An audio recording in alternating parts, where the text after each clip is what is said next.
Hello बच्चों। So this is Rahul Sharma. और आज हम लोग लाए हैं सेकंड क्वेश्चन जो कि पूछा है जेई एडवांस 2025 में 18 मई को। फिजिक्स का क्वेश्चन पेपर नंबर 1 का सेकंड क्वेश्चन। ठीक है, तो देखते हैं सेकंड क्वेश्चन क्या है। सेकंड क्वेश्चन है बच्चों, इन अ स्कैटरिंग एक्सपेरिमेंट। कैसा एक्सपेरिमेंट है? Scattering experiment. A particle of mass 2m collides with another particle of mass m। तो ये आपको 2m का पार्टिकल दिख रहा है, ये कोलाइड हुआ m से, which is initially at rest. तो ये वाला पार्टिकल इनिशियली रेस्ट पे था, तो इसकी इनिशियल वेलोसिटी जीरो है। Assuming the collision to be perfectly elastic, the maximum angular deviation theta of the heavier particle as shown in the figure is. हमें इस थीटा की वैल्यू निकालनी है। ठीक है, इसकी मैक्सिमम वैल्यू कितनी होगी ये हम लोग को कैलकुलेट करना है। Is it clear? Question clear है? चल आ जाओ। तो थोड़ा सा हम लोग इसको फिर से एक बार ड्रॉ करने की कोशिश करते हैं कि ये एक्चुअल में कैसा हो रहा होगा। तो suppose this is my particle 2m, जिसकी initial velocity suppose v1 velocity से चल रहा था, राइट। और ये यहां से ऐसा सीधा गया, और ऑलरेडी यहाँ पे, यहाँ कहीं पे एक पार्टिकल है जो कि रेस्ट पे है, और इस पार्टिकल का मास m भी, करेक्ट। और एक्चुअल में ये ऐसा सीधा जाना चाहिए था, बट क्योंकि ऑब्लिक कोलिजन हुआ है ना, कोलिजन होने के कारण ये इस प्रकार से दोनों इस डायरेक्शन में मूव हुए हैं, जिसमें से 2m वाला जो मास है वो इस डायरेक्शन में गया, और m वाला जो मास है वो इस डायरेक्शन में गया। लेट अस अज्यूम, ये क्वेश्चन में दिया हुआ ये एंगल थीटा है, और इस एंगल को मैं अज्यूम कर रहा हूं एंगल फाई है सपोज। ठीक है, यहां तक क्लियर? तो भाई मैंने अज्यूम कर लिया कि 2m पार्टिकल मास, 2m जो पार्टिकल है जिसका मास 2m है, वेलोसिटी v1 से चल रहा था, और m वाला की इनिशियल वेलोसिटी जीरो है, करेक्ट। चलो शुरू करें। तो हमें पता है law of conservation of momentum. तो इनिशियल मोमेंटम अगर मैं बात करूं तो ये वाले पार्टिकल का मास इनटू वेलोसिटी, ये इनिशियल मोमेंट हो जाएगा इसका, इक्वल्स टू इसका तो स्मॉल m का इनिशियल जीरो होगा, राइट। अभी आफ्टर कोलिजन क्या हुआ?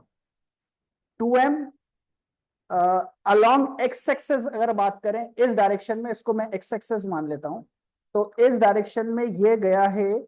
फर्स्ट वाला पार्टिकल की फाइनल वेलोसिटी को मैं v1f लिख रहा हूं, और उसको रिजॉल्व करेंगे तो cos थीटा का डायरेक्शन आ जाएगा, प्लस जो m पार्टिकल है उसकी वेलोसिटी v2 से वो चलने लगा सपोज। आप समझ रहे हो कि ये वाला जो है, इसकी v2 की इनिशियल वेलोसिटी जीरो थी, इसको हम लोग ने मान लिया v1f, और इसको मान लिया v2f, राइट। तो v2f और ये चलने लगा cos फाइ, इसको इक्वेशन नंबर 1 नाम दे देते, राइट। अच्छा, ये हो गया along X axis. Along Y axis अगर मैं बात करूं, तो अलोंग वाई एक्सिस इनिशियली सब जीरो थे। भाई अलोंग वाई एक्सिस ना फर्स्ट वाला पार्टिकल चल रहा था ना सेकंड वाला पार्टिकल चल रहा था, तो initial momentum along Y axis zero है। फाइनल मोमेंटम की अगर बात करें, तो ये अपवर्ड डायरेक्शन में इसको जब रिजॉल्व करेंगे, इस डायरेक्शन में जब रिजॉल्व करेंगे, तो ये हो जाएगा 2m v1f, और रिजॉल्व करने के बाद यहां एंगल आ जाएगा साइन थीटा, और ये क्योंकि डाउनवर्ड डायरेक्शन में है तो ये हो जाएगा m v2f sine phi. Clear? जिसके कारण इसको हम ऐसे भी लिख सकते हैं 2m v1f sine theta is equals to m v2f sine phi. Let this be equation number 2। दोनों इक्वेशंस क्लियर है ना, law of conservation of momentum से ही। सिमिलरली क्योंकि कोलिजन का क्वेश्चन है तो law of conservation of energy भी लगेगा। Law of conservation of energy में काइनेटिक एनर्जी यहाँ पे होगी। पहला वाला पार्टिकल की काइनेटिक एनर्जी हो जाएगी हाफ m, इसका मास 2m है, v1 स्क्वायर, प्लस दूसरा वाला पार्टिकल रेस्ट पे था तो इसकी इनिशियल वेलोसिटी जीरो हो जाएगी, तो जीरो का स्क्वायर आफ्टर कोलिजन 2m, इसकी वेलोसिटी है v1f का square, plus half m v2f का square. This is your equation, है ना, law of conservation of momentum से। तो ये बना है law of conservation of momentum से, और ये इक्वेशन बनी है law of conservation of energy से। ये ध्यान में रखना है आपको, राइट। कोलिजन के क्वेश्चन में दोनों लॉ लगते हैं। अच्छा भाई, हाफ हाफ हाफ कॉमन निकल के कैंसिल हो रहा है, यहाँ से इधर से ये कैंसिल हो जाएगा। m यहाँ का m, यहाँ का m, यहाँ का m कैंसिल हो जाएगा, तो यहां से बचेगा 2v1 स्क्वायर इक्वल्स टू, ये तो सब जीरो हो गया, यहां से बचेगा 2v1 f का स्क्वायर प्लस v2 f का square. Let this be equation number 2, sorry equation number 3। तीन इक्वेशंस हो गई हमारे पास। यहां तक की इक्वेशंस आप लिख लो, law of conservation of momentum की, law of conservation of energy की। वीडियो को पॉज करके आप लोग लिख सकते हो। वन मोर थिंग, अगर आपको पसंद आ रहे हैं वीडियोस तो लाइक और सब्सक्राइब करना मत भूलिए, ठीक है। आई होप यहां तक सबने लिख लिया है वीडियो पॉज करके। अब बढ़ते हैं आगे, है ना, हमको इसको सॉल्व करना है, ठीक है भाई। कैसे सॉल्व कर सकते हैं कि 2v1, पहली वाली इक्वेशन को देखना, 2v1 और माइनस, सब में से m कॉमन कैंसिल हो जाएगा, है ना, फर्स्ट वाली इक्वेशन में से। फर्स्ट वाले टर्म को मैं एलएचएस में ट्रांसफर कर रहा हूं, तो 2v1f cos theta is equals to हो गया, आरएचएस में बचा है 2v2f cos फाइ, ये बच गया।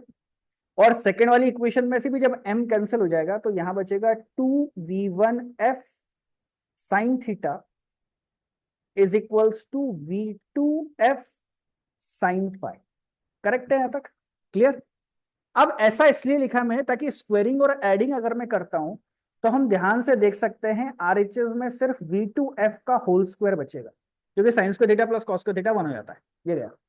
यहां पे एलएचएस का स्क्वायर और एडिशन करने के बाद होगा 4v1 square plus 4v1f square cos square theta, बीच का टर्म माइनस 2 2 जा 4 और 4 2 जा 8, तो 8v1f cos theta plus second वाली इक्वेशन का एलएचएस का स्क्वायर 4v1f का स्क्वायर साइन स्क्वायर थीटा, ठीक है, यहां तक क्लियर, ठीक है भाई।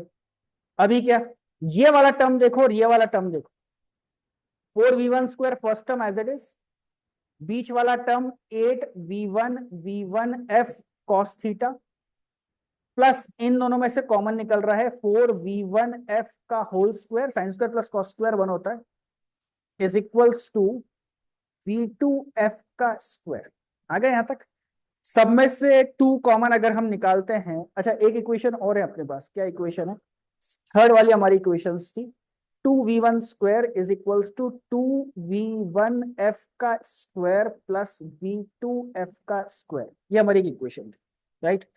यहां से अगर मैं इसकी वैल्यू, यहां की वैल्यू निकाल के यहां अगर मैं रिप्लेस करता हूं, क्या हो गया पेन को, ये अगर वैल्यू यहां रिप्लेस करता हूं तो हमारी ये इक्वेशन हो जाएगी 4v1 square minus 8v1 cos theta plus 4v1f square is equals to, ध्यान से देखना, 2v1 स्क्वायर माइनस 2v1f का स्क्वायर। ओके, सभी टर्म्स को एलएचएस में लिया, क्या करना है, सभी टर्म्स को एलएचएस में ले आना है। तो हमारे पास बचेगा 2v1 square minus 8v1 cos theta plus 6v1f square is equals to 0, है ना। यहां तक लिख लिया बच्चों, पॉज करके वीडियो लिखते जाओ लिखते जाओ, ठीक है। आगे बढ़ते हैं, पूरी इक्वेशन को 2 से डिवाइड कर देंगे, रीअरेंज करके 2 से डिवाइड कर रहे हैं, तो हो जाएगा 3v1f square minus 4v1f cos theta plus v1 square is equals to 0। यहां तक आ गए। ध्यान से देखो, एक ऑलरेडी इक्वेशन है, इसको अगर मैं कंपेयर करूं तो ax square plus bx plus c equals to 0 है। इसका जो डिस्क्रिमिनेंट आना चाहिए ग्रेटर देन 0 आना चाहिए, और हमें पता है डिस्क्रिमिनेंट का फॉर्मूला होता है B square minus 4ac should be greater than equals to 0 होगा।